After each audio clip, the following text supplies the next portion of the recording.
So, kwentuhan na tayo mga friend, ba't ako umuwi? Anyway, talaga, pag nag-abroad ako, grabe, talagang malungkutin ako. Every year, umuwi ako. Kahit na magastusan ako, kahit wala akong maipon, umuwi talaga ako. So, ngayon, nagpaalam ako sa amo ko na uuwi muna ako. Kaso, kinancel na nila yung visa ko. So, much better. It's okay kasi wala na rin talaga akong planong bumalik sa kanila. So, ngayon mga friend, ikukwento ko sa inyo kung ano ang nangyari sa mga tips ko na rin sa mga tao at mga kababayan ko at mga kapilipina ko, lalo na mga DH. Tips ko na rin sa inyo kung paano ba ang pag-abroad at kung ano ang mga struggle na dapat nyong paghandaan. Dapat ready kayo sa lahat, dapat buo ang loob nyo, dapat kung iniisip mo pamilya mo na kikita ka para sa pamilya mo, go ahead.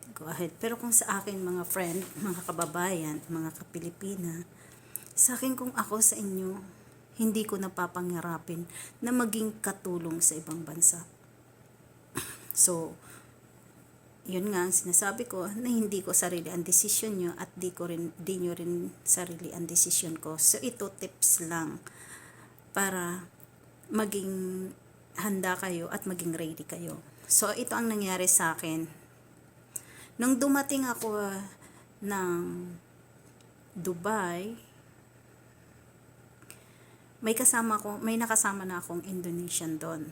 So, mga Pilipina, mga kapilipina na gustong mag-DH, hindi lang pagre-readyhan nyo ang magiging amo nyo o magiging trabaho nyo, kundi magiging pagre-readyhan nyo kung ano yung mga taong makakasama nyo. Kailangan wise kayo.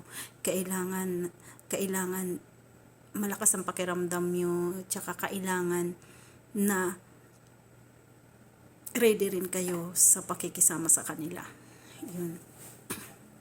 So, ganito. Pagdating ko pa lang doon, may Indonesian na akong kasama. Ang sabi sa akin ng amo ko, bata lang ako. So, pero marunong naman ako makisama. Bata lang daw ako, pero marunong ako makisama. Siyempre, mas gusto ko nga maraming ginagawa kaysa mag-alaga lang ng bata. Kasi yung alaga ng bata, karga ka lang. Although, pinakang mahirap din na gawain ang pag-alaga. Kahit sabihin na alaga ang bata mo, alaga lang na bata ang trabaho mo, at iisa lang, kahit iisa lang yan, grabe, ang hirap. Ang hirap. Tapos, so, ganito nga. So, pag wala pa yung alaga ko, tumutulong ako paunti-unti doon sa kasama ko na Indonesian. So, which is na yung mga tulong ko pala na yun, hindi pa sapat sa kanya. Grabe. Gusto niya, lahat kung ano lang, porket andun na ako, inassume niya na porket andun ako, kung ano lang ang gusto niyang gagawin, yun lang gagawin niya. Kumbaga, nag-a-act siya, gano'n na palang assume niya na head na siya doon sa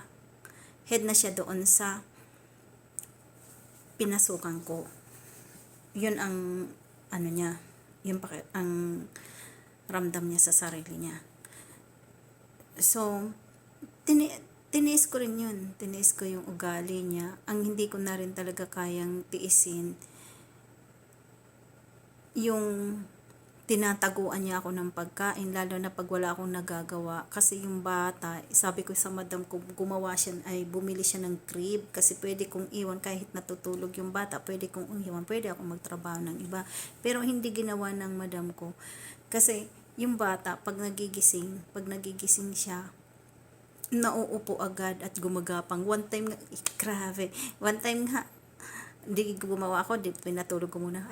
Pagdating ko, narinig ko yung, kahit pag nag-alaka ka ng bata, kailangan sensitive din ang lahat, ang sense mo, ang tenga mo, ang mata mo, at pakiramdam mo, kailangan sensitive ka doon.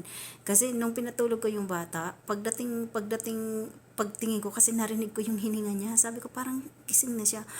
Pagdating ko doon sa may higaan niya, malapit na siya sa pinakang gilid ng higaan niya. Malapit na siyang mahulog. Isang gapang na lang. Pero dumating din sa point na nahulog na rin yung bata nung naalaga ko. Kasi Nagtiwala ako, sabi ng madam ko, bigyan ko daw nung ng lagyan ng unan. Paligid niya. Doon sa, malapit sa may, kumbaga sa gilid. Harangan ko daw. So, ginawa ko. Hinarangan ko. So, ang nangyari, nung umasa ako na hindi malalagyan laging baby. So, may kinuha ako sa kabilang kwarto. Sumaglit lang ako.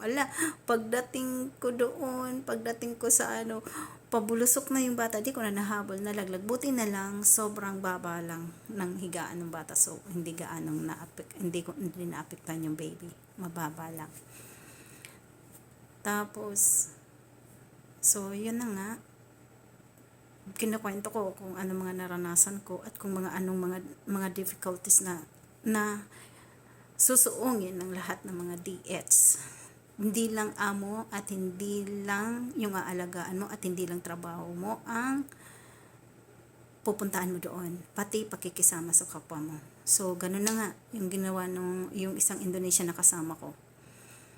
Bali yun nga, tinataguan ako ng pagkain. Gusto niya, kung ano iutos niyang gagawin ko, kung anong gusto niyang gawin, iuutos sa akin, gagawin ko. Tapos, may time na ninanakawan pa yung amo ko, ninanakawan ng pera. Kaya gustong-gusto niyang bumalik doon kasi nakakakuha siya ng pera. Tapos pag ginusto niyang di ko alam kung anong hindi ko lang, pero nakita ko one time nagpalit ng mga gamit si madam. Pwede naman niyang hingin, wala namang problema, kundi bakit tinatago niya pa sa amo kong babae. Kasi dinispose naman na, nagpalit na ng gamit. Kasi sabi ng madam ko, ibigay daw doon sa hardinero, sa naglilinis ng halaman. Siguro interesado siya, hindi dinala ng hardinero, siya nagpadala sa lugar niya. So, Indonesian uli pumalit, mga ganun. Tapos pag hindi ako sila natutulungan, maya-maya nakasimangot na sila. So, time na wala na rin akong time para mag-adjust sa kanila. So, nag-decide ako na, kasi umalis ako doon, dumating ako, Indonesian, nakikisama, adjustment. Tapos, sumunod na naman, Indonesian, dating katulong ni Bandam. Tapos may time na pag magluluto ako nakasimangot. Tapos may time na pagtapos niya lahat ng gawain, ako bata lang nag-alaga ko, nakasimangot siya. Although sabi niya, hindi naman daw siya nagsasabi na tulungan siya. Pero makikita mo sa expression ng mukha niya na pag siya ang gumawa lahat, nakasimangot na siya. Siguro kasi pagod na rin siya kasi may edad na siya, 52, tapos nag-maintain na rin siya ng gamot sa sarili niya. Kaya medyo kumbaga pag nagtrabaho napagod, napagdidiskitahan na rin yung kasama niya. So okay lang yun sa akin. So okay kaso kaya nga wala na rin akong time mag-adjust sa mga ugali nila. Tapos dumating naman yung point na alis na ako, Indonesian pa rin ang kinuha ng madam ko. Tapos, bata pa, 25. Napaka-inosente ng mukha. Napaka-inosente niyang tingnan. Pero, pagdating pala sa kaloob-looban niya, ganun pala kapangit ugali niya. Bago pa lang siya, sabi ng madam ko, turuan ko kung anong gagawin niya. Pag tinuruan mo, anamalum, sasagutin ka agad. Grabe, may narinig akong boses. Akala ko si madam, tinatawag ako. Tapos, yun, sabi niya, malum, sabi, alam niya daw kung anong gagawin. Sabi ko, sige, it's okay. So, alhamdulillah, sabi ko, nice. Tapos, sunod naman, pinapalakad niya yung bata lagi nang walang tsinelas, pero may balot yung paa. May time na wala. So, sabi ko sa kanya, pag pumunta ka sa labas, be sure na kuhanin mo na yung tsinelas niya para pag in time, kasi naglalakad na siya, marunong na, gusto nang maghakbang-hakbang sa labas, na nakakapit sa kamay mo, aalalayan mo, humahakbang-hakbang na siya. Tapos, pag sabi ko ng ganun, malum, li anti ko na, bakit ko daw kinukuha? Bakit ko daw kinukuha yung bata sa kanya? Syempre, obligasyon ko pa yung bata kasi andun pa ako. Tapos, doon mo pa mararanasan na sila pa yung mas walang alam, sila pang may gana magsabi, anti-mock Mafi, ibig sabihin nun, wala kang isip kasi, grabe Doon mo mararanasan na hindi, yung mga hindi mo nararanasan dito sa Philippines, katulong na, minsan kakatulungin ka pa yun. Kaya kailangan, maging ready talaga kayo. Pero kung sa akin talaga mga Pilipina, huwag na kayong umalis. Please lang, mga Pilipina. Kung sasabihin nyo na para sa pamilya nyo, para sa mga anak nyo, maraming bagay dito na magagawa natin. Maraming bagay. Kung gusto niyo umalis, maging ano kayo. Bakit ayaw niyo yung skill na mananahi? May iba. Ngayon, tinuturuan na rin ng tista yung kung paano mag-welding. Yun talaga malakihan ng pera nun. Samantalang pag nag-DH ka sa Middle East, 1.5, it cost lang ng 20,000 pesos here in the Philippines. Na minsan, buti kung may padala mo yun ng buo, minsan bumibili ka rin ng para sa sarili mo. So, minsan kulang pa. Tapos, aalaga ka ng maraming bata, samantalang yung mga anak mo, hindi mo naaalagaan. Minsan, di mo pa masasabi, pag Middle East kasi sa akin, yung pera ng Middle East, kakapiranggot lang. Pag pinadala dito sa Philippines, hindi ka siya talaga. So, yun nga. Tapos nung paalis na ako, so sinasabi ko rin kay madam yung ugali nila, kung ano ang nakita ko, kasi nakakasama ko syempre mga katulong. So at that point, di okay lang daw kay madam, thanks for the course, sabi niya. So, nung paalis na ako, ito ang pinakang the worst, ang pinakang grabe na nangyari, na talagang akala ko talaga hindi ako makakabalik pa. Akala ko makakancel talaga yung biyahe ko papunta dito. Ito ang nangyari bago ako malis. Sinabi ko sa madam ko, nagchat ako sa madam ko, madam, pareho naman silang mabait. Okay naman sila pareho. Kaso nga lang, madam, yung pareho silang may sobra. Yung isa may sobra, yung isa may kulang at may sobra. Yung bata pa may kulang at may sobra. Siyempre, kulang pa sa experience sa trabaho. 26 years old pa lang siya. And unlike doon sa isa na 54 years old pa lang siya. 52 years old na siya.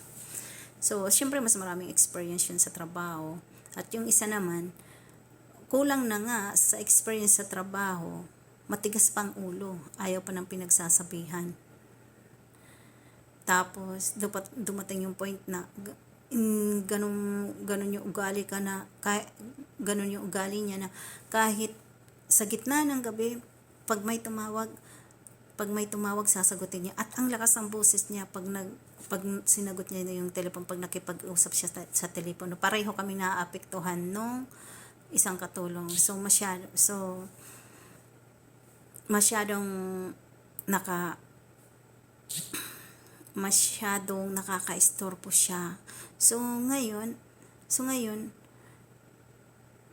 mabait naman yung isang Indonesian, hindi siya sinungaling at hindi rin siya sanay magpaabot ng kwento sa madam ko. Ito ang nagustuhan ko yun ang nagustuhan ko sa Indonesia na yun, kay AG. AG, hello, how are you? AG, you're so nice, thank you so much for being there. And then, tapos, nung paalis na ako, that time naman, may syringe for injection yung Indonesia na bata pa, 26 years old. May tattoo siya dito sa dibdib. Tapos, 26 years old siya. Tapos, nagkukwento siya sa amin na 50 tablets of paracetamol iniinom niya in a one dose. O kaya, 6 pieces na Panadol, this is paracetamol here in the Philippines. 6 pieces, iniinom niya yan. One dose, iniinom niya yun. So, nagtaka ako. So, as a concern sa amo ko, tsaka syempre, napalapit na rin sa akin yung bata, hindi mo alam kung ano meron siya, hindi nila kilala, hindi rin namin kilala, kasi siya mismo nagkukwento sa amin na minsan uminom nga siya. Minsan nga hindi niya na daw, nung uminom siya, hindi niya nakilala yung sarili niya. Hindi niya na rin alam daw kung asan siya. So dumating ang point na mayroon, ng pagbuklat ko kasi hinahanap ko, pauwi na ako noon, hinahanap ko yung foundation. Yung foundation ko, hinahanap ko. Kasi pauwi na nga ako. Pagbuklat ko sa higaan niya, mayroong injection, syringe for injection at mga tablets ng Panadol, extra Panadol. So, nagulat ako. Nagtaka kami kasi kahit ako, natakot ako dun kasi anytime, pag yung injection na yun, pwedeng isaksak sa liig yun. So, nagulat ako na andun, ibinigay ko agad sa madam ko yung picture. Pinicturean ko at sinabihan ko sa madam ko, Madam, come and check. There's an injection and more tablets here under the bed of your one maid. So, ayun, pinakita ko, pinicturean ko. So, nang madam ko, nagtaka rin, bakit daw meron doon? Mayroon. So, inimbestigahan kami. So, pinaamin ako kung akin daw talaga yon. Kasi bakit daw, kung kailan ako aalis, saka meron nun. Tsaka bago pa lang daw si Sakina doon, yung kasama kong Indonesian, doon sa bahay na yun, ba't magkakaroon? Umiiyak na daw kasi inimbestakan, unang tinanong siya. Tapos ang sabi niya, hindi daw sa kanya yun. So kung hindi sa kanya, bakit nandun yun sa higaan niya, sa ilalim ng higaan niya at may mga tablets? Anong purpose niya doon? So, doon ko na nalaman na napakasinungaling pala nung kasama ko, yung bagong kuha ng madam ko. Napakasinungaling. Nung dati, nagkukwento siya sa amin, 50 tablets na paracetamol iniinom niya, 20 or 6 pieces he takes. Tapos sabi, he takes Panadol, 6 tablets. So, bakit umiinom siya ng ganung karami? Tapos bakit may syringe? Tinanong ko kay madam, inimbestigahan nga kami nun, yun nga, hindi daw sa kanya yung syringe, kasi may alam ko rin talaga, may syringe din si madam, may syringe kasi yung ibon niya dati nagkasakit. Yun ang syringe, pero sabi ng madam ko maliit din, which is hindi rin ako naniniwala because she is also a liar. Yes, true. And then pagdating ng pagising ng amo kong lalaki, sabi niya sa akin, umamin ka, sa'yo yung eringilyang yun, no? Umiiyak si Sakina, tinanong niya daw si Jomana kung meron, hindi daw. Mga sinungaling, grabe. Tapos sabi ko, kung gusto nyo, patayin nyo ako ngayon. Ngayon din, patayin nyo na ako kung akin talaga yung syringe na yun. Sabi ko, I give it to you because I concern. I show it to you because I concern. And then you will put me at this kind of situation? Sabi kong ganun. English na yan. Iyan sinabi ko. Sabi ko, grabe, biruin mo, uwi na lang ako kinabukasan. Magkakaroon pa ng ganung ano. Sabi ng amo ko, okay, tell me. That is yours? That is yours. Tell me. That is yours. If you are not tell the truth, I assure you that you will not go back in the Philippines. I will cancel your visa. I will cancel your ticket going to Philippines tomorrow. Just tell me the truth. Ay, hindi ako nagpatalo. Bakit? Hindi akin yun. Sinabi ko, okay sir, that's not mine. And then he said, Sakina's crying. So? Because he's crying, you want me to do the same with her? You want me to cry also just to prove that I have no fault? And it was not mine? You want to hear that? And then I told her, okay, I don't want any argue. If you want, you can kill me right now. And then, parang natauhan, tinaasan ko rin. Ang gusto nila, mag-iyak ako, magmakaawa ako sa harap nila. No way. And then, sinabi ko sa madam, you told me, a while ago, madam, you told me that if I keep quiet, I will continue going to the Philippines. But why? You are putting me this time to this kind of situation. Why? And then, Baba say, wala. Okay. Okay. We are not like that. We are a Muslim. We can't do to kill person. Okay, so so go ahead. So don't don't make me to tell a lie. So yun, buti na lang pinauwi nila ako. So kaya ngayon, mga kababayan, mga ka-Philippines, magtiyaga tayo, magpursige tayo, di bali, na kahit kunti, maganda rin na nararanasan ng mga anak nyong maghirap, nakikita kung ano yung meron dyan sa pagkainan nyo, nakikita yung hirap nyo. Kasi, doon nakikita ng mga anak nyo na kailangan nilang magpursige sa buhay at magsumikap dahil sa paghihirap nyo sa kanila. Paano ang mga magulang, ang mga nanay na umaalis, na yun ang nagiging inspirasyon at ang dapat na nagtatama sa mga bata, sa mga anak nila.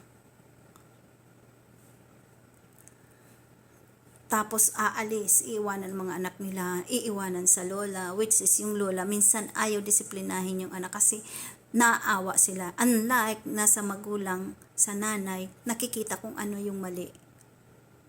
Napapalo at na itatama agad nila. So, okay mga kaibigan, mga ka-Philippines, so yun lang masasabi ko. As long as na kaya nyong mag-stay at kaya nyong suportahan ang anak nyo, wag nyo nang pangarapin muna. Kasi ang biyaya naman ng Diyos, anytime, pag ginusto na ng Diyos, na itaas o ang biyaya ibuhos sa inyo, ibibigay sa inyo. Kaya, mga nanay na gustong mag-DH, sa mga kadalagahan, okay lang kung gusto nyo matulungan ng magulang nyo, pero kailangan talaga na maging handa kayo. Kailangan prepare ang sarili nyo, prepare ang kalooban nyo at isip nyo. Kailangan talagang tatag at prayer talaga. At prayer.